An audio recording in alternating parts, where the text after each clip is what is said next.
A cada 45 minutos, um brasileiro tira a própria vida, segundo o Ministério da Saúde. A taxa é superior às vítimas da AIDS e da maioria dos tipos de câncer. Todos os anos, são pelo menos 11 mil mortes por suicídio no país. Mas cerca de 90% desses casos poderiam ser evitados com ajuda psicológica ou psiquiátrica. No entanto, mais da metade das pessoas que pensam em tirar a vida não busca ajuda. Apesar dos números tão alarmantes, o assunto ainda é tratado como tabu. Com o objetivo de mudar essa triste realidade e conscientizar a população sobre o problema, este mês está sendo realizada a campanha Setembro Amarelo. E esse é o assunto da entrevista de sábado.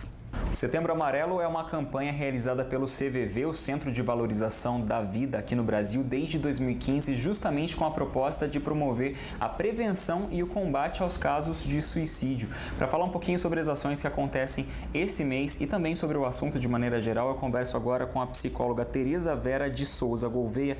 Tereza, muito obrigado por receber a gente aqui hoje. De nada, é um prazer, inclusive, de criar um espaço para falar sobre isso.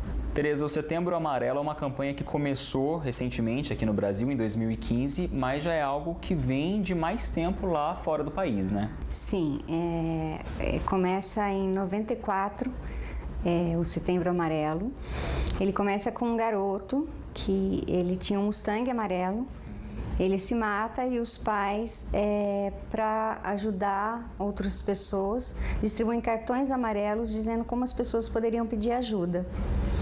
E aí, em poucas semanas, uma pessoa entrou em contato, porque eles entenderam que tinha surtido um efeito. E aí ele se torna um movimento mundial. O suicídio pode mesmo ser considerado um problema de saúde pública atualmente? Ele é um problema de saúde pública, a gente fala que é um ato individual e social, porque ele acusa ou ele identifica o que está acontecendo numa sociedade. A pessoa que se mata, ela está em sofrimento existencial e de alguma forma ela não achou saída para aquilo. E por que a gente fala que é um ato social? Porque nós estamos tirando a tristeza dos espaços, nós estamos encurtando o tempo da dor, nós estamos restringindo os espaços de sofrimento. E se eu não tenho espaço para o sofrimento, eu começo a ficar com aquele sofrimento e eu não comunico. Então a gente fala que é um problema que abarca toda uma sociedade, não só a pessoa. Tereza, a gente tem uma informação interessante aqui, que são dados do CVV, que foi justamente a organização que começou com a campanha do Setembro Amarelo. Diz que a cada 45 minutos um brasileiro tira a própria vida e a cada 45 segundos isso acontece com alguém no mundo. São números que preocupam porque seriam em média 32 brasileiros mortos por dia. Quais são as causas que levam justamente ao suicídio? A gente pega como principal motivo a falta de acolhimento ao sofrimento existencial. Em algum lugar está doendo muito e eu não estou achando saída para aquilo. Então, a gente também vai dizer que é multifatorial, eu não posso determinar uma causa. Pode vir de uma questão de bullying, pode vir de uma questão de não tolerar frustração, de um transtorno mental. Ele não é hereditário, o suicídio não é uma questão hereditária, mas pode ter um funcionamento familiar diante da dor que se repete, de geração para geração. Então, por isso que às vezes as pessoas podem até pensar, mas não é. A causa principal, ela vai acabar sendo sempre a comunicação do não sofrimento para o outro. Se eu estou sofrendo e não te comunico, de alguma forma eu fico com esse sofrimento e eu vou não achando saída, porque a gente fala que o comportamento do suicida, ele tem algumas características, que é uma rigidez, eu não vejo saída para aquilo que eu estou vivendo, impulsividade, porque ele é um ato, apesar de planejado, ele é impulsivo, e a ambivalência. Eu fico entre a vida e a morte, mas eu quero a vida. O suicida, ele não quer morrer, ele quer sair de um problema. A Associação de Psiquiatria, ela vai falar nos 3 Ds, que é desesperança, desamparo e desespero. Esses 3 Ds sempre vão estar presentes. A depressão não necessariamente. Existe a possibilidade das pessoas que estão ao redor dessa pessoa que está em sofrimento, que está vivendo uma situação difícil, realmente enxergarem esses sinais. Esses sinais podem ser dados. Sim, sim. Por isso que eu entendo que na questão da prevenção, ela deve incluir uma atenção diária. porque isso está acontecendo porque as pessoas estão ficando sós nas suas dores. Muitas vezes a mídia acaba não debatendo esse assunto, não divulgando situações em que ocorreu suicídio, justamente para não propagar a informação de uma maneira errada ou não acabar incentivando essa prática. Mas então, como é que seria uma maneira ideal para promover esse debate? Uma maneira que seja ao mesmo tempo informativa e saudável? A Karina Okajima, que é suicidologista, ela é referência no Brasil hoje. Ela acabou de lançar agora um post pedindo, por favor, que faça parte dessa prevenção, não compartilhar imagens de quem se matou. Isso eu concordo, é uma coisa que estimula e que desrespeita essa família que fica, os enlutados, os sobreviventes, como a Karina diz, os sobreviventes do suicídio.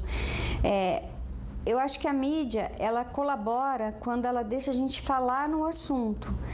E que você está certo quando você diz, a gente não deve propagar nem divulgar meios de fazer isso e tudo mais, mas falar sobre o assunto é muito importante e há um tabu. Não é qualquer espaço na mídia que aceita falar no assunto. Nós não estaremos incentivando, ao contrário, nós estaremos abrindo espaço para quem está em sofrimento poder falar. É tão cercado de tabu que a pessoa que perde alguém por suicídio, ela vira a mulher do cara que se matou, a mãe do cara que se matou. E não é aquela pessoa que mesmo a que se mata, que aí a gente vai falar em pós-venção, né? Depois que acontece pós-venção. Ela não era só o suicida, ela era várias coisas na vida dela. Então, para você ver como está cercado de tabu. Se você morre por infarto, a gente não fala a esposa do cara que infartou. A gente fala esposa do fulano, então é a mesma coisa. E uma outra coisa que a Karina fala que mostra bem essa questão do preconceito é o verbo que acompanha, que é cometer o suicídio, que é um verbo usado para assalto, para assassinato.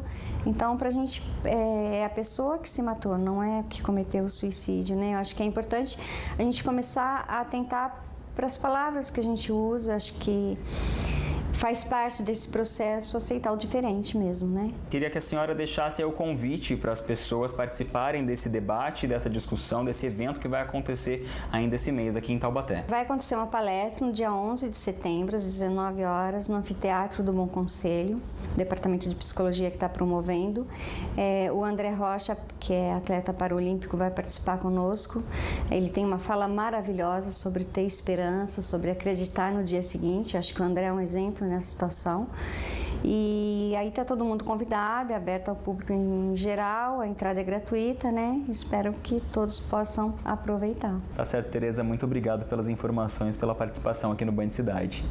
Eu que agradeço, Thiago, agradeço a iniciativa da Band de criar um espaço para a gente falar que é um tema tabu. Eu acho que é assim que o suicídio ativamente começa a ser prevenido. Tá certo. Tá? De volta ao estúdio do Band Cidade.